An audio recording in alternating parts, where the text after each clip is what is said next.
When people say creativity, it conjures up images of sofas, strong coffee, free association, and ideas being thrown around a room.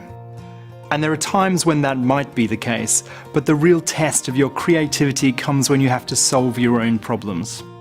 Problem solving is a key skill in any job, particularly when you've just started out and want to show your worth.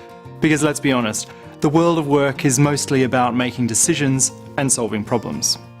Think about how you're marketing yourself to your employers. You're already thinking creatively about how to set yourself apart from everybody else.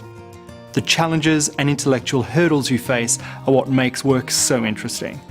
And consider the way you approach a problem and the way you use that to improve your client's business will eventually help to define your career.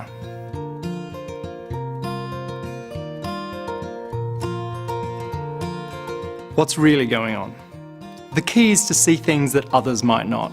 So start by understanding the problem. It sounds obvious, but some people struggle to identify exactly what needs to be achieved because it's not always clear. Whatever the situation, it's important to know exactly what your manager or your client expects. What should the outcomes be? How will your efforts be measured? I like to take myself out of the situation and give the problem the time it needs for a proper solution.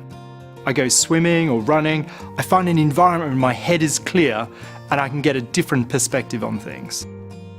Sometimes when I'm doing this, I realise I've been trying to solve the wrong problem and actually I need to think about things in a different way. Make sure you have everything clear in your mind before you begin to think about a solution. And as you progress, keep in mind exactly what it is that you're trying to achieve. Remember that your team or colleagues might offer a different perspective, so don't be afraid to ask the opinions and advice of those around you. Tap into your network. Someone you know might have had an experience of a similar situation or might have some good advice. This is true throughout the whole process of problem solving. Make use of the experiences and knowledge of the people around you. People are only too happy to help. And if you recognise that the situation or problem you're facing is beyond your ability to solve, make sure you ask for help. I've had to do this a number of times in the past, and every time I've had overwhelming support from my managers and my colleagues. Crowdsourcing is something of a buzzword, but it's an interesting concept for helping you to get to a solution, particularly when you're working on your own. Putting an idea or initial subject out to a large group, even if it's just your Facebook friends or Twitter followers, can produce incredible results. It's almost like conducting your own mini research, and it doesn't have to cost you a penny. I often use this to collect ideas before having a proper brainstorm, either on my own or in a group, and it can save hours.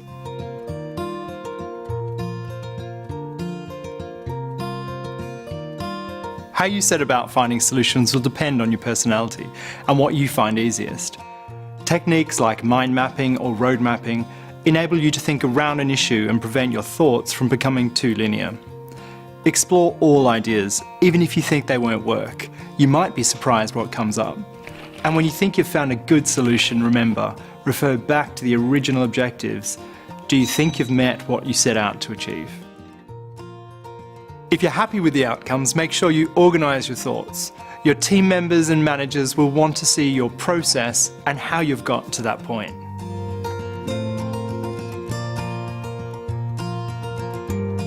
Once you're confident thinking creatively about your own tasks and projects, you'll be more confident when you're involved in group brainstorms and meetings too. Effective brainstorms provide a good platform for everyone to get involved, and everyone should get a chance to speak and add their thoughts. There's great value in understanding all perspectives, counter-arguments and points of view. I find that brainstorming can help validate my take on things. So even if you're the most junior member of the team, have the confidence to speak up, add your opinion or ask questions.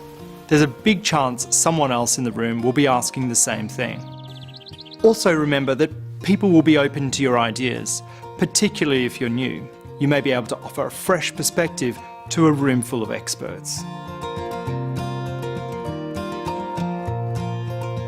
Keep reminding yourself what it is your client wants to achieve. Getting a range of thoughts and perspectives and finding a creative solution to a problem takes planning, dedication and confidence. It's a confident person who seeks the opinions and views of others.